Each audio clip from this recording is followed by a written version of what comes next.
¿Cómo les va? Bienvenidos, muy buenas noches a todos. Acá estamos nuevamente un lunes más compartiendo con vos la pantalla de Somos Salta Jujuy. En este espacio de una hora vamos a estar hablando en la jornada del día de hoy, fuera de lo que es la política, de realidades que atraviesan a muchas mujeres por sobre todas las cosas. Estamos hablando de situaciones de los deudores alimentarios. Digo mujeres y también hay varones.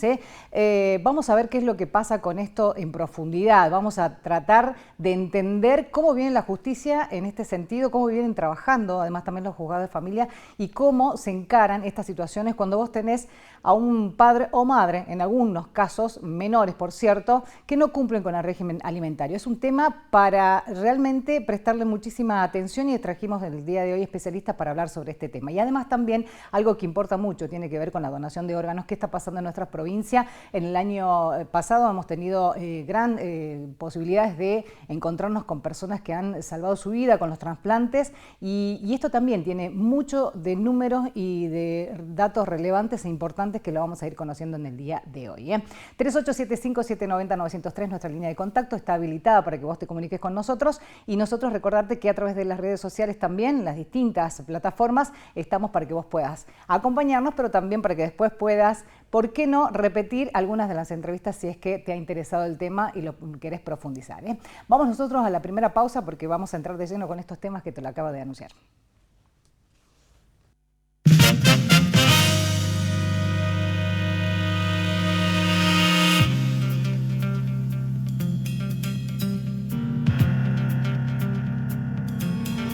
Plantó en su vereda porque las raíces le rompen el piso, le rompen las cañerías. Bueno, mira la cantidad de árboles que tenemos acá para plantar y te voy a enseñar cómo plantarlo para resolver este problema. Este método se llama hidrotropismo positivo.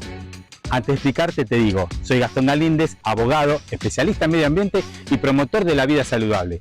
Y si vos crees que esta información te puede servir, te invito a que guardes ya el video y lo compartas con quien lo necesita. Vení que te explico.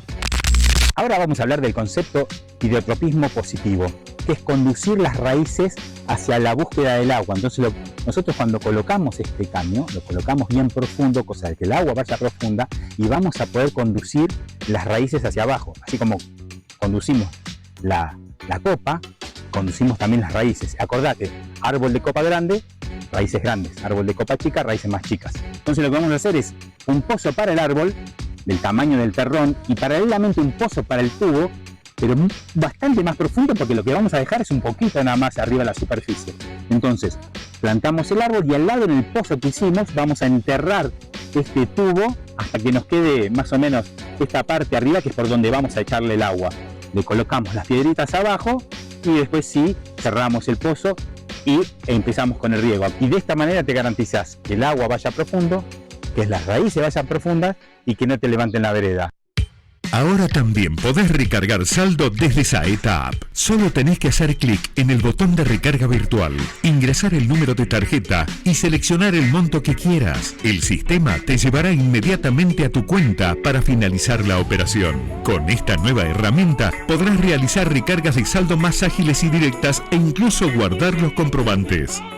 Saeta, cada día más servicios para la gente. Recursos energéticos, minería salteña, litio, potencia, desarrollo, trabajo, rutas, progreso, energías renovables. Salta. REMSA, Gobierno de Salta.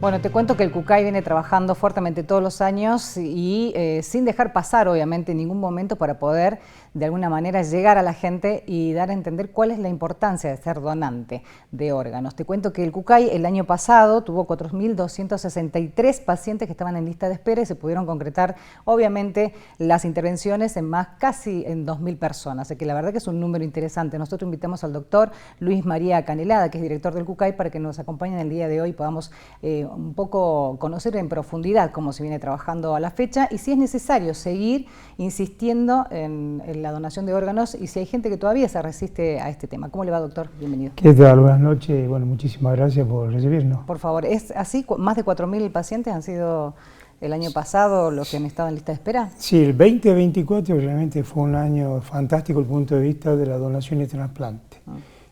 Tucumán ha sido, digamos, tuvo en punta, picó en lo que es en donación de órganos, ¿no? En el año ellos prácticamente tuvieron casi 58 donantes, en lo cual se realizaron ablaciones y procuraciones, y tomemos entre 3 y 4, multipliquémoslo, y prácticamente vamos a tener una cantidad de donantes que, digamos, de trasplantes que tuvo Tucumán. En realidad no solo Tucumán, sino que Tucumán convida un poco a las provincias y a su vez nutre toda la región y al país. Salta no tuvimos un muy buen año 2024, fue un año bastante flojo en ese sentido, a pesar de que venimos trabajando mucho, estuvimos muy por debajo de lo que se necesita y se requiere, de acuerdo a los índices que programa el INCUCAI, en el cual estaríamos, más o menos deberíamos estar en 15 donantes por año para que estemos dentro de lo precisa del INCUCAI, ¿no? 15 donantes por año. Por año más o menos, digamos, para pensar que estemos ahí, ¿sí? Sobre todo las provincias que no tienen casi procuración. Específicamente Salta ahora, hemos cambiado un poco esa dinámica, ha ido cambiando y tal es así que en 4 o 5 meses prácticamente hicimos el doble de lo que se hizo el año pasado. Entonces, bueno, no sabemos quizás los motivos o las razones. En algunos casos sí tuvimos muchas potenciales donantes que no se pudieron ser efectivos en el 2024 por diversos motivos, ¿sí? Pero la realidad que estuvimos, digamos, con una cierta falencia en ese aspecto, y bueno, había algunas cosas que hay que corregirlas, mejorarlas, trabajar mucho, sobre todo con la gente, con la población, y saber que necesitamos donantes. Y si no hay donantes, no hay trasplante. Eso es lo que hay que intentar. ¿Qué cantidad de donantes hay en la provincia? En este momento, si tomamos la ley Justina, decimos que somos 1.400.000, creo que es la población de Salta. Somos potenciales donantes. Pero ahora si vamos, digamos, a quiénes están por el sí, quién por el no, hablamos que están inscritos 1.700 que son sí y 1.700 que son no. O sea, un 50 y 50 es lo que la gente piensa en estos momentos, es decir, creo o no en la donación, y dice el otro, no creo en la donación. Por lo tanto, la idea nuestra de esto es que, y gracias a ustedes, que estos medios nos permiten llegar, decirle a esa gente que está en el no, ¿sí? De que en realidad en Salta lo que se está haciendo es trabajando, y en el país, en forma transparente, a través de lo que es la donación, lo que es el trasplante, con un sistema único, un sistema nacional de trasplante, que este es donde se registra todo, desde la lista de espera hasta el trasplante. Claro, bueno, un salteño puede tener la donación de alguien que viene de Tierra del Fuego, por ejemplo, ¿no es cierto? Puede ser así, pero ser. siempre lo que yo les digo y les reitero, un donante salteño va a favorecer siempre que haya una histocompatibilidad positiva a alguien que necesita, un salteño necesita un trasplante. Si no queda en Salta, va a la región. Si no queda en la región, va al país. Digamos que esto es así. Si una provincia que tiene mayor cantidad de donantes o que tiene mayor cantidad de procuración, seguramente la lista de espera de esa provincia va a ser menor que la que tiene aquella que no procura, ¿no? Claro, ¿qué cantidad de trasplantes esperan en el país, digo, ¿no? ¿Cuántos son los que están esperando? En estos momentos tenemos 14.000 personas en lista de espera. Siempre decimos que en el país 14.000, Salta tiene casi 300 en lista de espera, los cuales esto es en el mundo prácticamente, la lista de espera, quienes están más en lista de espera son aquellos que requieren un riñón.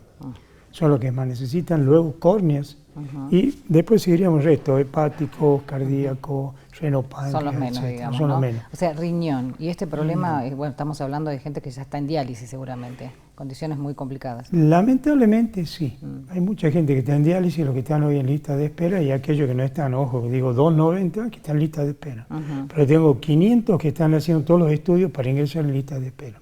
500. 500, o sea que duplican un poquitito menos de la cantidad de ¿Y estos números se dan siempre? Digo, o sea, ¿lo que están en espera y a los que podrían sumarse? ¿O esto es en el último tiempo? Más o menos se mantiene estable. Yo creo que estamos trabajando en esto y en algo que dijiste que es muy, muy claro y a tener en consideración. ¿Por qué llegamos a diálisis? Primera cosa. Eso. Vamos hacia atrás. En salud nosotros, desde Ramón Carrillo que hablaba sobre algo fundamental, la prevención y la promoción. Sí. ¿Quiénes son los que llegan a diálisis? Los renales. ¿Y por qué tienen, digamos, problemas de insuficiencia renal? Primero, la alimentación, la hipertensión y la diabetes. Entonces arranquemos con la prevención. Y hay programas que el Ministerio lo tiene. Programa para prevención de diabetes, programa para prevención de hipertensión arterial, programas nutricionales, programas de lo que usted se imagine. Sí. Obviamente que hoy es muy difícil de que todos podamos llegar a esa situación en el sentido de que los programas se puedan llevar a cabo, porque obviamente Salta tiene una provincia que es terrible desde lo geográfico. Y a pesar de todo se viaja, vamos al norte, al sur, al este, al oeste, trabajando con todos los programas en conjunto y el CUCAI también acompañando, para que justamente prevengamos y evitamos de tener los renales crónicos y esos renales crónicos no vayan a diálisis. E inclusive, si tuviéramos esos pacientes renales crónicos, tenemos que evitar que vayan a diálisis. Claro, ¿Y qué tenemos que hacer? Es un futuro, claro, pueden ser con medicamentos. Paciente en lista de espera. Pasa a lista de espera porque tiene una indicación, pero no dializaría. Si tuviéramos mucho donante, tendríamos los órganos, y ese paciente que esté esperando un riñón sin dializar, se le hace el trasplante. Y ahí estamos hablando realmente que, digamos, el tratamiento y la terapéutica es mucho mejor en aquel paciente que no dializa que el que dializa. Claro, bueno, volvemos de nuevo a las bases, ¿no? Esto que decía, y yo no me voy a olvidar jamás en las declaraciones de una persona del norte de la provincia, cuando hablaba con nosotros, cuando en algún momento existieron complicaciones con el tema de medicamentos y demás, y asistencia, y decían, somos pacientes, en realidad con las diálisis, somos pacientes, somos como un sachet de leche, tenemos fecha de vencimiento. O sea, la gente que está en esa situación lo entiende de esta forma, ¿no? Y es muy duro, digo, llegar a este punto para entender la importancia de estar saludable, ¿no? Y hablaste del tema de medicamentos, lo cual nosotros venimos realmente de un tiempo a esta parte y efectivamente estamos hablando desde el comienzo del 2024, en el cual tuvimos realmente muchos problemas, sobre todo con la medicación inmunosupresora. La medicación inmunosupresora son para los trasplantados y para los que realizan trasplante, o sea, para el momento del trasplante. ¿Qué es lo que sucede? El INCUCAI es el encargado de, digamos, de proveer esa medicación inmunosupresora. El INCUCAI es el que maneja ese fondo que para la compra de todo el país de los inmunosupresores en los laboratorios. Acá no era problema de economía, digamos, en el sentido de que no había el dinero. Si estaba el dinero del INCUCAI, pero ¿qué sucedía? Los laboratorios no te daban el 100% para la compra. ¿Por qué? Y sencillamente, ¿cuánto hubo de incremento en los medicamentos? Entre el 500 y el 1000%. Entonces, obviamente, yo tengo que ver qué hago con lo que estoy produciendo y qué te voy a vender. ¿Y a qué precio te lo vendo? Entonces, yo antes las compras se hacían anuales o semestrales, pero te decían, no, tenés para 2 meses, tenés para 3, tenés para 4. Y te iban retaseando con eso, y es lo que nos sucedió. Pero, digamos, gracias a que tuvimos desde el Ministerio de Salud Pública con el doctor Mangione, que por supuesto yo estaba permanentemente en el Ministerio, desde farmacia, desde compra, desde el ministro y todos los que participan. ¿Se normalizó eso ya? Hoy se estabilizó. Bien. Pero sí decirle que si no hubiera sido por la provincia, por el Ministerio de Salud Pública, obviamente muchos no hubiesen tenido medicamentos. ¿Y qué hubiese pasado ahí? Obviamente, pérdida primero del injerto, ¿sí? Y si no, algunos pierden el injerto. Por ejemplo, el riñón. Puedo volver a dializar. ¿Qué pasa aquel que tenía un trasplante hepático? ¿Qué pasa aquel que tiene un trasplante cardíaco? Claro. Se muere. Entonces, la verdad que la preocupación era, como decíamos, corretear todo el día, andar detrás de esto, todos los días, para que los medicamentos lleguen como corresponde a cada uno de los pacientes trasplantados de la provincia de Salta, que no son tantos, son 100, pero 100 que cuando uno ve el medicamento y son de altos costos y de alto impacto, hablamos que realmente es importante, y no es gasto, es una inversión importante que hace el Estado, la nación y la provincia. Que debería bajar, en realidad, si la gente tomara conciencia claramente de que si se cuida no va a llegar a esta instancia. Primero, no ser diabético, bueno, evitaría mucho esta situación, ¿no? Bueno, pero están con la ley Justina, ¿cómo vienen trabajando con eso? Bueno, la ley Justina es una ley que, bueno, realmente es la 27.447, que está en vigencia desde el año 2018. Que esto realmente, digamos, lo importante de esto, que fue una niña que se le detectó una patología cardiológica de prácticamente recién nacida y estuvo hasta los 11 años en tratamiento y bueno, esperando que haya un corazón. Y el corazón nunca le llegó. Pero ella fue quien realmente pidió a sus padres que por favor vieran cómo hacían para que tengamos donantes, porque ella lamentablemente no tuvo esa oportunidad y esa oportunidad de vida se la dan los donantes. Por eso surge la ley Justina, los padres siguen trabajando y así surgió la ley Justina. Y la ley Justina es, creo que, como dice, Justina, pero es justa, en el sentido de que todos somos potenciales donantes. Mayores de 18 años, todos somos potenciales donantes. ¿Sí? Menores de 18 necesitan, si el ok de los padres o un tutor legal en ese caso. La ley Justina tiene, para el caso nuestro, que miramos con una óptica, dice, como echa la ley, echa la trampa muchas veces en estas cosas.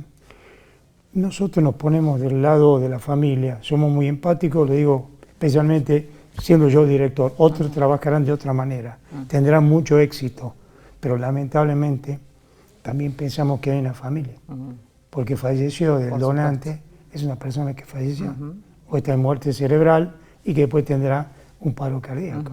Entonces cuando nosotros nos ponemos, también decimos, ¿quién no perdió un familiar? Y decimos, Dios mío, estar de ese lado es una cosa. Pero también, obviamente, en mi función, digo, también necesitamos los órganos para que se salve mucha gente. Pero la ley Justina entonces tiene esas cosas. Hay muchos que van directamente y se aplica la ley Justina, es provincia que lo hace. Salta no.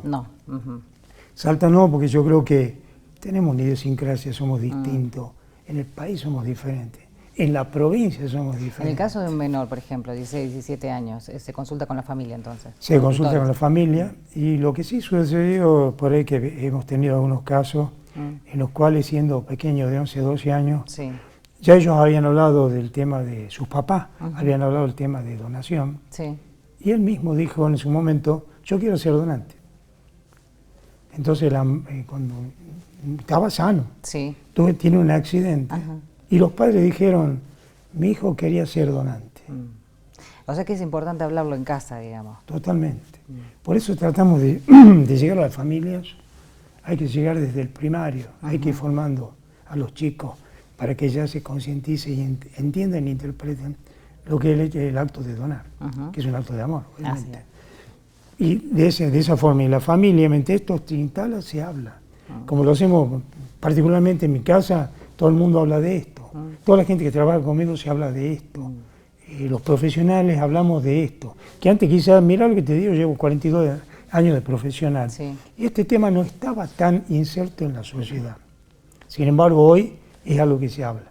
Todos los días se escucha. Che, una sirena, ¿qué sucedió? No, mirá, ahí parece que hay un operativo. Entonces la gente ya por lo menos sabe. Y este mes de mayo fue algo, digamos, en sentido especial, porque tuvimos 6 donantes en este mes prácticamente. Y estamos a fin de mes, tenemos otras potenciales donantes. Entonces yo creo que pareciera que como mayo es el mes del donante, el 30 de mayo, decimos nosotros, pareciera que como decimos, está nublado y de repente salió el sol. Se aclaró todo, se despejó y bueno, hoy tenemos 6 donantes, multipliquemos por 8, son 48 personas que van a salvar su vida. Que se van a salvar su vida. Que van a salir de lista de espera. Entonces, por eso la óptica, digo, la ley Justina está muy buena, es justa, pero para nosotros también a veces es difícil. Hay que estar de este lado y hay que estar de acá. Convencer sobre todo, ¿no? Exactamente. Doctor, muchas gracias por venir, muy amable. No, por favor, gracias a ustedes por este espacio y bueno, ojalá que haya muchos donantes. 1.400.000 habitantes de Salta, todos somos potenciales donantes. Bien, gracias por estar. Gracias. Ya volvemos.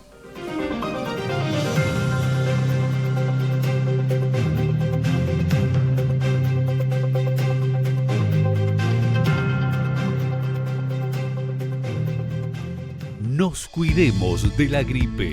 Vacunarte reduce complicaciones, hospitalizaciones y secuelas.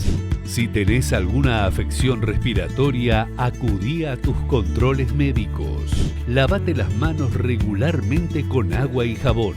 Al toser o estornudar, cubrí tu boca y nariz con el pliegue del codo. Ventila tu hogar diariamente. No te automediques. Nos cuidemos entre todos. Gobierno de Salta. GNC Salta, más de 30 años de trayectoria avalan nuestro servicio, instalación, venta, colocación y equipos de gas natural comprimido. Renovación de obleas en el acto, pruebas hidráulicas. Horario corrido de 8 de la mañana a 8 de la noche. Te esperamos en nuestros locales de Corrientes 1693, entre Chacabuco y La Prida e Islas Malvinas, 857. Teléfono 496-0914. Soy Franco, soy panadero y no tenía máquina para trabajar. Soy Fernando, arreglo celulares y no tenía herramientas para trabajar. Soy Claudia, soy costurera y no tenía máquinas para trabajar. Soy Sofía y no podía trabajar porque no tenía quien me cuide a mi bebé. Esto ya no es un problema en la ciudad de Salta. En diciembre del año pasado inauguramos la Fábrica Municipal, un espacio con más de 100 máquinas para que vos puedas usarlas y venir a trabajar. Como ya lo hicieron más de 2000 salteños. También contamos con una guardería. Para que cuiden a tus hijos mientras vos trabajás. Pedí tu turno a este número o lo puedes hacer también a través de la web de la municipalidad. Te esperamos. El único requisito es tener ganas de trabajar.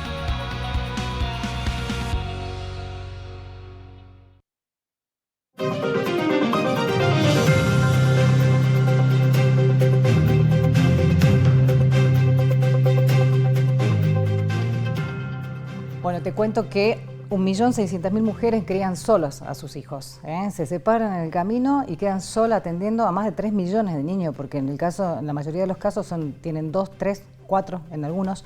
Así que el promedio es esto más o menos, ¿eh? Esto lo indicó una licenciada en Comunicaciones Sociales de Buenos Aires, de la UBA, que explicaba esta situación. Y nos interesa conocer qué es lo que está pasando en Salta en este sentido también, porque nos enteramos de que existe un grupo de familias monomarentales, ¿no? Antes eran parentales. Bueno, a ver cuál es la diferencia también para que se explique y se entienda, y de ahí vamos a entrar de lleno en cómo las mamás están llevando adelante, obviamente, su vida diaria, porque hay algunos que dicen hasta 3 trabajos tienen que tener. O sea, ¿quién cuida a los chicos? Es un tema muy complejo. Antropóloga y miembro de familias monomarentales, vamos a hablar con Florencia Zoraire, que está con nosotros. ¿Cómo estás? Bienvenida.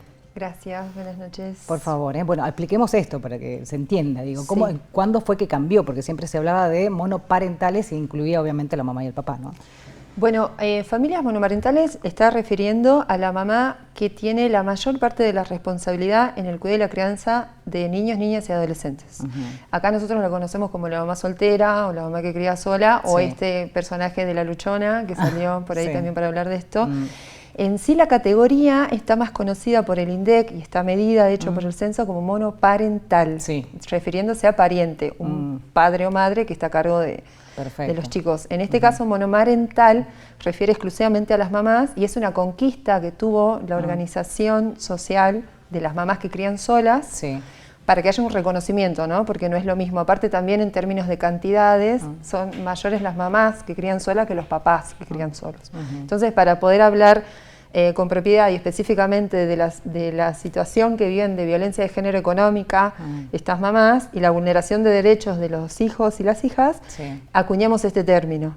Entonces hay un espacio en las redes sociales que se llama Familias Monomarentales, aprovecho y le mando un saludo a mis compañeras. Ahí estamos nucleadas todas las personas que estamos interesadas en este tema, yo en mi caso desde la investigación antropológica, pero mayormente están las mamás. Entonces ahí hay mucha información para la que esté por ahí escuchando y quiera ver. Seguramente que se van a sumar mucho. Ahora, se dice que 7 de cada 10 mujeres tan solo reciben la cuota alimentaria en tiempo y forma, ¿no? 7 de cada 10. ¿Es así? Es peor, digo yo, porque esa es una estadística que se logró en Buenos Aires, donde también participó Familias Monomarentales para asesorar y ayudar a armar la encuesta. Es una encuesta que se aplicó en Capital Federal y lo que dice es que 7 de cada 10 padres separados no paga la cuota alimentaria. Acá hay un montón para decir porque, primero que nada, no pagar alimentos es un delito. Claro, hay una ley. exactamente. Sí, que data de 1950, o sea que está hace rato. Entonces, no pagas alimentos, estás incurriendo en un delito. Y para llegar a la monomarentalidad no hace falta, no es que solamente las mujeres casadas que se separan, se divorcian, pueden entrar en esta categoría, sino también cualquier mamá que tuvo una relación, por más corta o larga que sea, y un hijo fruto de ese hay una vínculo. responsabilidad que es de ambos, no de uno solo. Totalmente. ¿No? Claro, ahí está. Porque este número está hablando de las mamás que crían solas y está hablando también de los padres que abandonan. Nada más que como en la sociedad estamos más acostumbrados al abandono paterno, y más acá en Salta, en el norte, se señala más a las mamás, ¿no? A las mamás solteras. Pero para mí, si aplicamos esa encuesta en todo el país, tendremos otro número mucho más grande. Seguro, ¿no? Claro, estamos hablando solamente de Buenos Aires. ¿Acá tenemos algún registro, algo? Nada.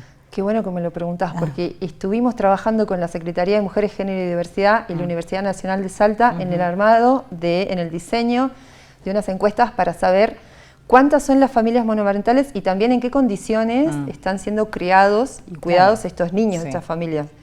Porque el incumplimiento de la cuota alimentaria está afectando directamente a la calidad de vida de los niños. No es lo mismo una mamá que tiene que tener 3, 4, 5, 10 trabajos informales y mal pagos, como es lo que caracteriza esta época, con un padre que no responde de ninguna manera para nada, ni siquiera con horas de cuidado para que la mamá pueda salir a trabajar. Entonces queremos saber cómo están configuradas estas familias. Logramos, después de un año de trabajo, que se firme un convenio con la universidad para que se apliquen, pero estamos esperando la aplicación. ¿De quién depende la aplicación? No lo sé, de una voluntad política. Si me preguntás a mí, yo como Flor te digo... Claro, ¿alguna área en particular, algún ministerio que... El ministerio de... No tiene nada que ver, que es una decisión política, me decís. Sí, total, porque el convenio se firmó entre la Secretaría de Mujeres y el monitor de género de la Facultad de Ciencias Económicas de la Universidad Nacional, que tiene excelentes profesionales y tiene una perspectiva muy interesante para trabajar estos temas. Está firmado para que se aplique. Ahora, ¿cuándo se destraba? ¿Dónde? ¿De qué cajón sale? Eso ya lo ignoro. Ahora, hablamos también del registro de deudores alimentarios, ¿sí? Que se habla de 1.400 y un poquito más, digo. Me pareció un número medio bajo, pero bueno, no sé, ¿esto es así o supera ampliamente? No, bueno, primero que nada, recordemos qué hace falta para estar en ese padrón de deudores. Sí, bueno, no pagar la cuota alimentaria. Primero haber entrado, bueno, a ver, tener obviamente una exposición, una denuncia por parte de la mujer. Ahí empieza todo. Bien. Ahí empieza todo. Bien. Cuando va la mamá y pone la demanda por cuota alimentaria. La otra persona está obligada desde ese momento a responder. Si pasa 1, 2, 3 meses, acá en Salta ya entra en el padrón. Ahora, ¿por qué es tan chiquito ese número? En realidad hay un paso previo que es muy importante, que tiene que ver con una toma de conciencia y de sensibilización de la sociedad, de la comunidad salteña toda. Porque todos conocemos una mamá que cría sola. Pero ahora, ¿quiénes conocen un padre abandónico? Ahí ya no nos dan los números. Sí, bueno, pero este número está reflejado obviamente en un registro que tiene una ley, obviamente, que es la 7.411, pero digo, para llegar allí tiene que haber pasado este proceso judicial. Si hay más, entonces, ¿qué pasa con la justicia ahí? ¿Que quedan casos que quedan dormidos o qué está pasando? No, nosotros acá en Salta, más que justicia, tenemos injusticia patriarcal con el sistema, porque tenemos las madres que están siendo criminalizadas, perseguidas, tenemos las mamás protectoras, por ejemplo, un caso, que son mamás que cuidan a sus hijos de padres abusadores, ahora tenemos revinculaciones con padres abusadores y criminalización de las madres, es un sistema muy perverso con las mujeres, con las madres, pedís... las mediaciones se demoran un montón, las abogadas, no todas las abogadas y los abogados no todos tienen perspectiva de género, ni siquiera por ahí manejan lo que son los derechos de los niños. Entonces se empieza a poner muy engorroso y es muy desgastante. No solamente a nivel económico, porque hay que sostener un proceso judicial que puedes estar años. Estamos hablando de 3 trabajos para mantener a una familia, un par de Imagínate niños. Pagar un abogado también. Pagar un abogado, pagar mediaciones, pagar sellados, sino que también es un proceso muy desgastante a nivel psicológico de la salud mental de las mamás, que es un gran tema que estaría buenísimo poder hablar de eso en algún momento, porque esto te desgasta. Por eso decimos que es una violencia. La violencia de género económica te socava, te desgasta todas tus posibilidades de crecimiento patrimonial, de lo que sea, todo lo que tenga que ver con el dinero y el patrimonio, la vivienda, la educación, la salud, bueno, el dinero está en todas partes, ¿no? Sí, claro. Todo lo que tenga que ver con eso, si vos tenés que responder por otra persona, ya hay un esfuerzo doble y empieza a tener sus consecuencias. Por eso nosotras decimos, se paga costosamente, porque los procesos judiciales son revictimizantes y muchas veces no se llega a una decisión justa. Por ejemplo, si el padre no trabaja, que es lo que pasa mucho, no tiene trabajo en blanco. Claro, no tienen en blanco, están todo en negro. Bueno, piensan que por eso quedan eximidos no puedo. Claro, bueno, no es así, mi amor. Tenés que pagar el 35% de un salario básico, que son, al día de hoy, son 100.000 pesos por hijo. Otra cosa interesante de señalar es que no todas las familias monomarentales son iguales. No es lo mismo tener un hijo con discapacidad que cuidar, no es lo mismo tener 5 hijos, hacerte cargo de uno con discapacidad, no es lo mismo una familia monomarental donde la mamá tiene discapacidad. Cada situación tiene su particularidad y por eso la justicia se tiene que ayornar y se tienen que preparar los abogados y los jueces, más que nada, para responder de la misma manera, con justicia, según la situación. Vos imaginate, tenés un hijo con discapacidad, ¿te alcanzan 100.000 pesos para...? No, claro que no, claro, más allá de la pensión que pueda tener el niño, ¿no? Más allá de eso, digo, ¿no? Claro, y quién lo atiende, cómo lo cuidan, es todo un tema bastante delicado. Esta situación no es nueva, esto se da hace muchísimo tiempo. Hay familias en donde la mujer tenía su profesión y pudo afrontar todo sola, ¿no? Y no se expuso jamás, tal vez, ¿no? al padre, en algún caso. Eso pasó, y eso también medio que de alguna manera se normalizó, o por ahí evitar, digo, ir a la justicia, todo lo que significa esto que hablábamos recién, también pasó en algún momento. Pero bueno, fue cambiando la realidad económica ahora que atraviesa a todos, a cualquier profesional también, mujer, digo, le cuesta hoy demasiado. Claro, por supuesto. Tiene como ya más como antropóloga lo digo, tiene como una dimensión estructural en la región, o sea que es antiquísimo. Esto, por ejemplo, los hijos son de la madre, las madres no es que lo hacen por obligación, sino que lo hacen por amor. Entonces, como no te vayas a quejar porque vos lo amás a tu hijo y vas a hacer todo para que esté bien. Tiene como condimentos muy subjetivos que hacen mucho a nuestra cultura. Entonces, por eso es también difícil de desentrañar, ¿no? De presentar con eso un problema social que tenemos en este momento. Bueno, ¿y cómo se corrige eso? Yo creo, creo en la organización colectiva, apuesto a eso. De hecho, esta organización monomarentales son mamás que en la pandemia se empezaron a juntar a través de las redes sociales, a acompañarse en los procesos judiciales, en los procesos de salud, en los momentos de cuidado de los hijos también, porque, tengo que ir a trabajar, ven y traelo, yo te lo cuido. Y lo que vemos, ese tipo de organización colectiva que vemos mucho en los barrios también, para cuidar a los más chiquititos, a los que están mal de salud. Por un lado, esa potencia que tiene la organización colectiva en la calle, en los sindicatos, en todos estos espacios que ahora están siendo tan atacados, justamente por eso, porque ahí se trama los lazos, pero básicamente tiene que tener un respaldo dentro del sistema judicial. No puede ser, yo no creo, ahora estuve viendo que hubo varios avances, tipo castigo para los deudores, no vas a poder hacer esto, no vas a poder, me parece bien, pero eso no reivindica la situación. Por no entrar a la cancha, ese papá no va a ir a pagar la cuota alimentaria con dinero, para que la mamá compre las zapatillas de los chicos, compre los remedios que hagan falta, paguen un alquiler, con la crisis habitacional que tenemos también ahora, lo que sean los alquileres. Bueno, podés estar mudándote una vez al año, mover el centro de vida de los chicos por distintos lugares porque no llegas a pagar el alquiler, porque los chicos van a la escuela, socializan. Digo, ¿qué sociedad vamos a tener mañana, no? Digo, una mamá con tantos trabajos sin poder estar presente, además con toda esta situación también de desgaste, una complicación, digo, en la salud mental de la madre, que se vuelcan a los niños y los niños después, ¿cómo crecen en ese entorno? Sí, yo creo que las infancias y las adolescencias también, porque la cuota alimentaria se paga hasta los 25 años más o menos, si la persona se está formando en algún oficio o profesión. Me parece que son la población que en estos momentos está siendo como más vulnerabilizada. Las madres estamos empobrecidas, endeudadas, precarizadas y quemadas, y los chicos están viviendo situaciones de vulnerabilidad porque están siendo privados de sus derechos.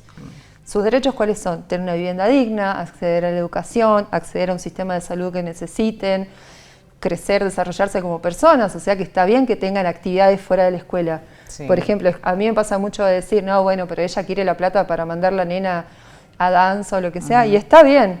Claro. Ese es un derecho de formación de las personitas que están creciendo. Bueno. Entonces, capaz estaría, bueno, la organización colectiva, un cambio que, no sé, tendría que volver a armarse de vuelta con otra perspectiva el sistema judicial. Tenemos compañeras que trabajan muy bien en ese sentido y que dan la batalla y que son las abogadas del bien, como le digo yo, y tenemos las otras también. Pero habría que salir un poco del adultocentrismo en el que vivimos y no estar mirando, no pensar que una disputa por cuota alimentaria es un problema de pareja, no pensar que el incumplimiento y el abandono paterno es una cuestión de familias y se resuelve puertas adentro, porque es un problema que tenemos en toda la sociedad y el Estado tiene que intervenir. Y también por ahí pensar que todos fuimos niños alguna vez, ¿no? Totalmente. Bueno. Entonces que a todos nos gustaba comer, tener ropa adecuada, dormir, recibir un abrazo, tener una mamá contenta, un papá que acompañe. Muchos hombres han perdido la inteligencia emocional, vamos a decir. Totalmente. En ese sentido, ¿no? Bueno, gracias por venir, Fernanda. Gracias por hacernos lugar. Por favor, ¿eh? Bueno, ya saben dónde los pueden encontrar en las redes sociales, me dijiste. Familias monomarentales. Bien, ahí están, ¿eh? Ya volvemos.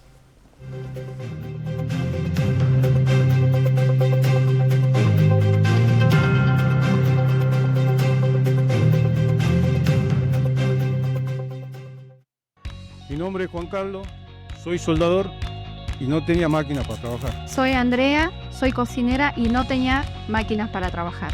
Mi nombre es Vilma, soy costurera, no tenía máquina para trabajar. Soy Sofía y no podía trabajar porque no tenía quien me cuide a mi bebé. Esto ya no es un problema en la ciudad de Salta. En diciembre del año pasado inauguramos la fábrica municipal, un espacio con más de 100 máquinas para que vos puedas usarlas y venir a trabajar. Como ya lo hicieron más de 2.000 salteños. También contamos con una guardería. Para que cuiden a tus hijos mientras vos trabajás. Pedí tu turno a este número o lo puedes hacer también a través de la web de la municipalidad. Te esperamos. El único requisito es tener ganas de trabajar.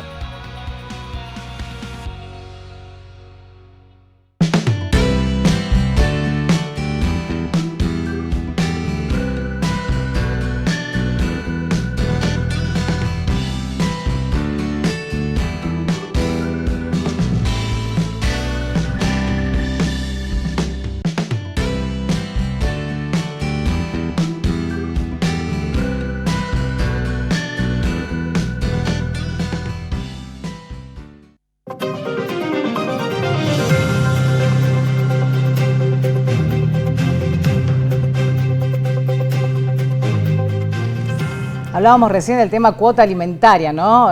Si bien enfocamos el tema en esta organización de monomarentales y todo lo que significa eso y cómo están trabajando desde ese espacio, es importante abordar en profundidad el tema de la cuota alimentaria. Es por esto que, además de los datos que dábamos recién, que si bien no reflejan toda la realidad, por un poco lo que estábamos hablando, no son 1.419 personas las que están incumpliendo con el pago de la cuota alimentaria. Pueden ser más, pero de ese número, vamos a tomar este de referencia, el 60% en este caso son los padres separados en la provincia que no cumplen con esta obligación de manutención, ¿no? Lamentablemente, aunque están dentro de este registro de deudores alimentarios. O sea, ni aún así, digo, con todo lo que se fue condicionando a las personas, entrando en un registro expuestos, el 60% de ese número no cumple con esta cuota. ¿Cómo se inicia el trámite? ¿Qué es lo que pasa en el camino? ¿Cómo, se calculan también, ¿no?, los valores del aporte de la cuota? Le invitamos a la doctora Soledad Villoldo, que está con nosotros. ¿Cómo le va? Bienvenida. Hola, buenas noches. Bueno, en principio contarles que soy abogada privada y en ese sentido me dedico al derecho de familia. En cuanto a las cuotas alimentarias, se toma en cuenta el progenitor que no convive con la mamá, cuál es su situación laboral. Eso es lo primero que hace un abogado privado, ¿no? En principio, determinar si tiene un trabajo en relación de dependencia o si es un trabajador independiente. Y hay una manera diferente de tomar en cuenta o determinar el monto que se va a usar para como cuota alimentaria en esa familia que está solicitando, jurídicamente hablando, la cuota alimentaria. Generalmente no hay un artículo del Código Civil que establezca un porcentaje determinado pero sí la jurisprudencia, es decir, otras sentencias que hablan sobre el asunto, han determinado que cuando una familia tiene un solo hijo, entre el 20 y el 25% de aquel trabajador en relación de dependencia se toma como referencia para determinar el monto de la cuota alimentaria. Si tiene 2 hijos, entre el 30 y el 35, si tiene 3 o más, entre el 40 y el 45. ¿No entra allí lo que es el salario mínimo vital y móvil? Eso en el caso de un trabajador independiente. En este sentido hablábamos en un primer momento con un trabajador en relación de dependencia. Perfecto. Y en donde tenemos establecidos los ingresos que tiene ese trabajador. Bien. Cuando existe un trabajador independiente se toma generalmente como referencia el salario mínimo vital y móvil, que en mayo del 2025 está en 308.000. Sí. También establece, depende obviamente del juzgado, nosotros en Salta tenemos 6 juzgados de familia, un porcentaje según algunos criterios que tomamos en cuenta los abogados para poder determinar el monto. Sí se puede determinar, si es un trabajador independiente, si se puede determinar de algún modo cuáles son sus ingresos, por ejemplo, si es monotributista. Sí. También se toma en cuenta si tiene algún trabajo, no sé, en redes o en algún lugar en donde se puede comprobar más o menos cuáles son los ingresos, pero generalmente es también 20 o el 25%, que de 308 estamos hablando de 60.000 pesos, que es muy bajo el monto. Claro, bueno, eso seguramente pasa en aquellos que no hay cómo comprobar que tienen un ingreso. Absolutamente, son en los trabajadores independientes. Pero no se puede determinar o aparecen con este, iba a decir verso, pero no, sí, no queda mal que utilizan para sí, los padres de decir no tengo trabajo, y en general las mujeres, porque el 85% de las familias que quedan a cargo de los chicos son mujeres, como decía Florencia recién en la entrevista que hiciste recién. En general, se hacen cargo con la totalidad de lo que ganan o de los ingresos que tienen estas madres, y cuando se trata del papá, dice, bueno, no tengo trabajo, no tengo manera de hacerlo, claro. Y se establece un salario mínimo vital y móvil porque todos tenemos que salir a trabajar para cumplir con nuestras obligaciones y responsabilidades parentales. Me imagino que muchos casos deben quedar en el camino también, porque hablábamos recién de esto, del costo que significa obviamente tener un profesional al lado que acompañe todo este proceso también, ¿o no? Sí, por supuesto, es importante el costo. Un asesoramiento jurídico cuesta 210.000 pesos. En una primera instancia tenés que ir a mediación, también tiene un costo. La homologación de esa mediación, si llegaras a un acuerdo, también tiene un costo. ¿Cuántos quedan en el camino entonces? No, un montón. Lo que decía Florencia es muy importante y es la realidad de la situación que están viviendo todas las familias monomarentales, como decía ella. Sí. Bueno, una vez que se determine el monto, después viene otro tramo también muy importante que tiene que ver con efectivizar el cumplimiento. Esta efectivización tiene que ver con lo que estaban hablando recién, que tenía que ver con estar dentro de un registro de morosos y además de que no les entreguen el carnet de conducir. Nada más. Pero ahora se estaba hablando, en este caso en Salta, una medida de sanción de un proyecto para prohibir el ingreso a los espectáculos, a las canchas, etcétera. Digo, casinos, por ejemplo. ¿Limita eso? Yo creo que, hay un artículo en el Código Civil que es el 553 que faculta a los jueces a poder determinar una medida que proponga la efectivización de la sentencia frente a aquel incumplidor, ¿no? Frente a aquel progenitor incumplidor. Y esto en realidad es una facultad del juez y es muy amplia.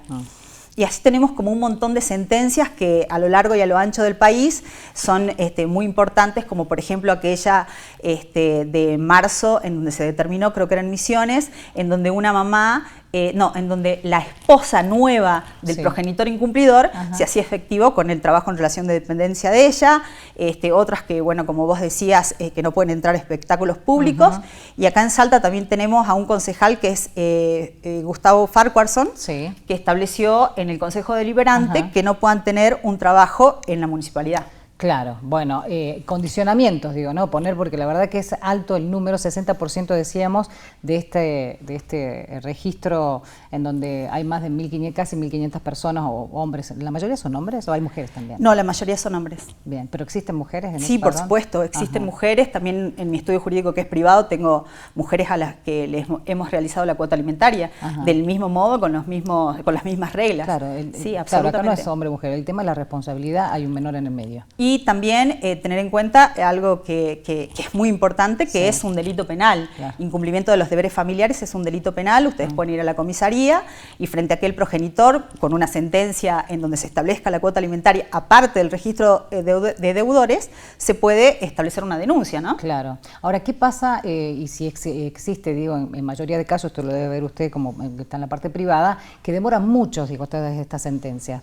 ¿Están demorando más de 6 meses, puede ser?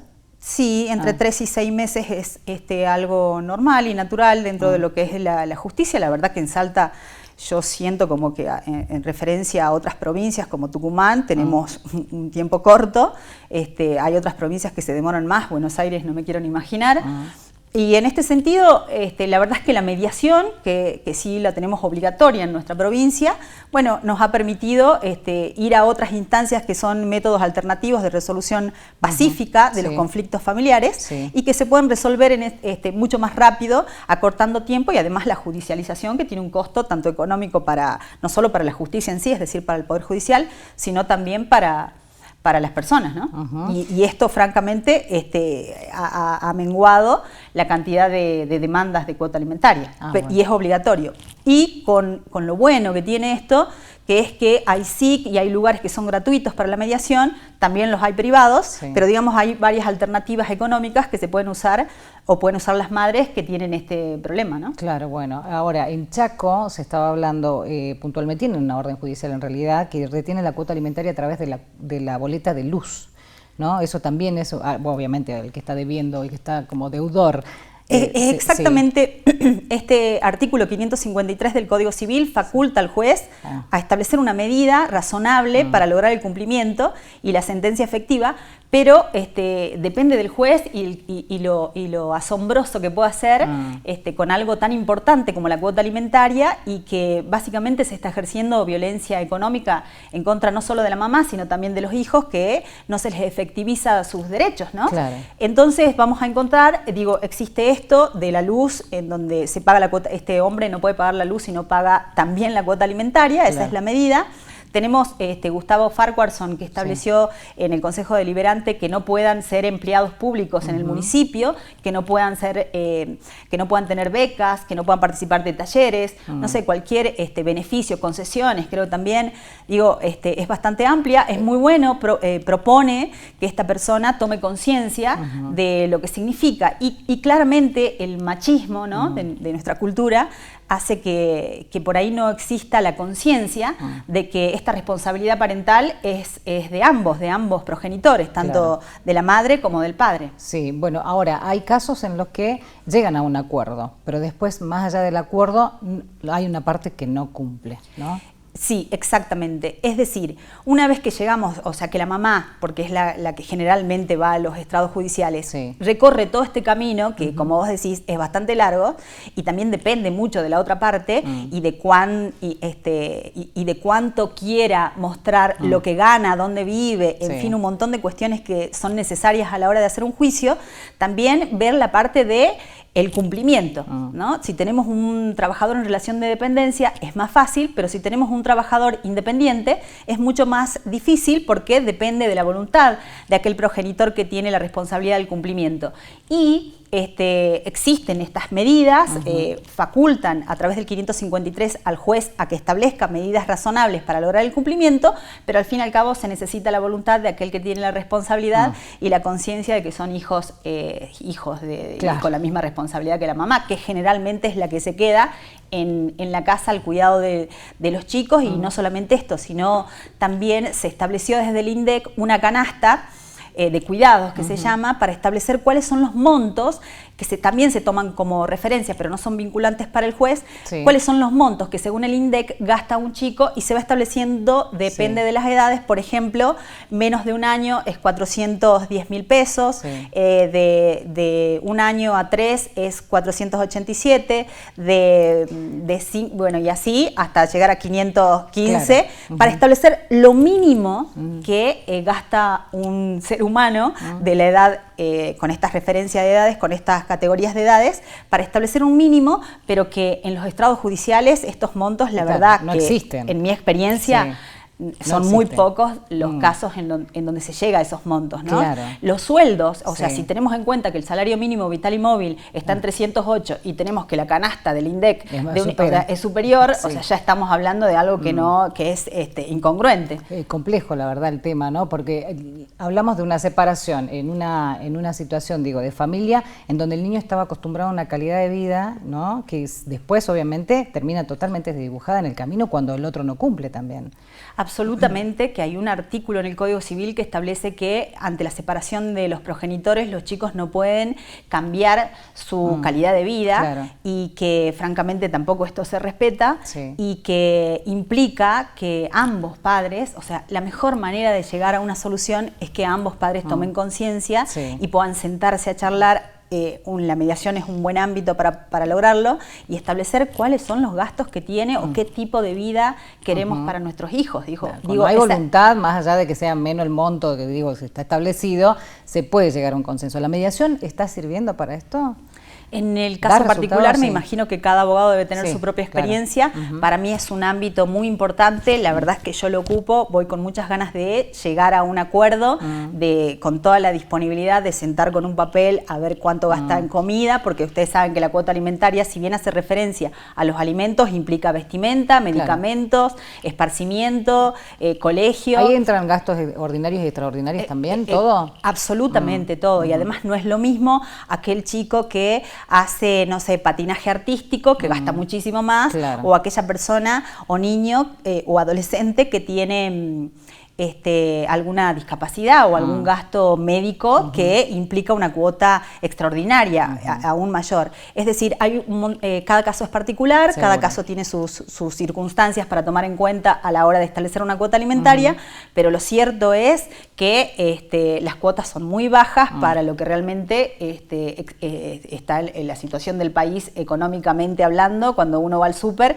nota que hay una diferencia y además tener en cuenta que no solamente es hasta los 18 años la cuota alimentaria, sino que por ley obligatoriamente todos los padres tienen que hacerse responsable económicamente de sus hijos hasta los 21 años, perdón, y hasta los 25 si tienen alguna actividad, si van a la universidad o están desarrollando algún oficio o alguna herramienta que les permita forjar sus herramientas para la vida adulta, ¿no? ¿Qué pasa en aquellas situaciones en donde uno de los dos, vamos a decir, puede ser el padre claramente, que por ahí por desatender estas obligaciones que tiene que ver con el aporte de alimentos, decide generar toda una situación, digo, con los menores en casa para poner en contra a la madre, ¿no? Y esto también condiciona porque los chicos obviamente están alienados a esta situación y a la persona que los está incidiendo y quedan después con el padre. Cuando ya hay un trámite en el camino, ¿pasan estas cosas? Sí, bueno, se trata de perspectiva de género. Hay un montón de explotaciones, ¿no?, que tiene la mujer a la hora de poder criar y maternar a sus hijos y en este sentido, si no tenemos una buena cuota, si no vemos el lugar en la vivienda de aquella familia, si no se tienen en cuenta un montón de aspectos, terminan los niños pasando una situación inmejorable con el padre que tiene todo el dinero, la predisposición mental, emocional, para poder recibir chicos una vez al mes, 2 veces al mes, y la verdad que los chicos quedan fascinados y en ese sentido cuando vuelven a la casa tenemos una mamá que ordena su vida y que tiene muy poco tiempo y además su calidad de vida desmejora notablemente porque no solamente tiene que cuidar de los chicos, que bastante energía lleva, sino que también tiene que salir a buscar ese dinero que falta para completar la cuota alimentaria y esto lleva a una mamá no tan buena mamá, pero que al fin y al cabo las sentencias tienen que tomar en cuenta que si bien es importante lo que dicen los chicos y todo lo demás, pero tener en cuenta cuál es la situación y la dinámica familiar. Claro, es una opinión personal. Sí, seguro. Igualmente son los jueces lo que determinan, ¿no? Sí, siempre se toma en cuenta lo que dicen los niños, pero no he encontrado papás que más estén mucho tiempo con los chicos, después los vuelven la verdad que llevan mucha energía, sí, es como que yo siempre digo en mi estudio jurídico cuando van con esta pretensión, bueno, deja que vayan para que sepan de qué se trata, cuánto comen, cuánto tiempo y energía y espacio de tu tiempo necesitas y cuánto es el costo si querés trabajar, cuál es el costo de una persona que los cuide, ¿no? Para que vos puedas salir a trabajar, digo, progenitor generalmente hombre, para que después tome conciencia a la hora de cuando esté con su mamá, sepa cuál es el costo de vida y la dinámica, si uno quiere decidir trabajar o decidir hacer, no sé, gimnasia o alguna actividad que implique que sea para uno, ¿no? Y no para los hijos. Bueno, creo que deben ser pocos los casos, ¿o no?, de las mujeres que deciden apartarse del hogar, llevándose a los niños o compartiendo, ¿no?, el régimen de visitas y después encontrarse en la situación en que además tienen que pagar un alquiler y además obviamente recibir alimento que no lo reciben. ¿Pasan estas cosas? Sí, pasan estas cosas de generalmente la violencia. Son los casos que vi. La violencia física es lo que hace que la mujer no tome conciencia de todos los derechos que está perdiendo y luchar desde afuera de la casa, huyendo de algo, hace que, bueno, que sea un poco más complejo a la hora de organizar su vida y su maternidad, ¿no? Pero generalmente tiene algún condimento un poco complejo de arreglar primero, por lo menos jurídicamente, para después arreglar el tema de la cuota alimentaria y la vivienda y todos estos temas que tienen que ver cuando uno se separa. No es lo mismo estar casado que estar en convivencia o tener no haber tenido una pareja, pero sí un hijo con una persona. Digo, todas estas cosas son diferentes, son situaciones diferentes para analizar a la hora de aplicar el derecho. Bueno, el mensaje para los jueces, entonces, si tienen la posibilidad, que empiecen a buscar la forma porque es muchísimo el porcentaje, más del 60% de este padrón que no paga estando dentro como deudores, es mucho, ¿no? Absolutamente. Demasiado. Gracias por venir, doctora. Muchas gracias. Nosotros nos despedimos, será hasta la semana que viene. Como siempre te decimos que este programa lo podés volver a revivir en la comodidad de tu casa el día domingo a las 8 de la mañana. Chao.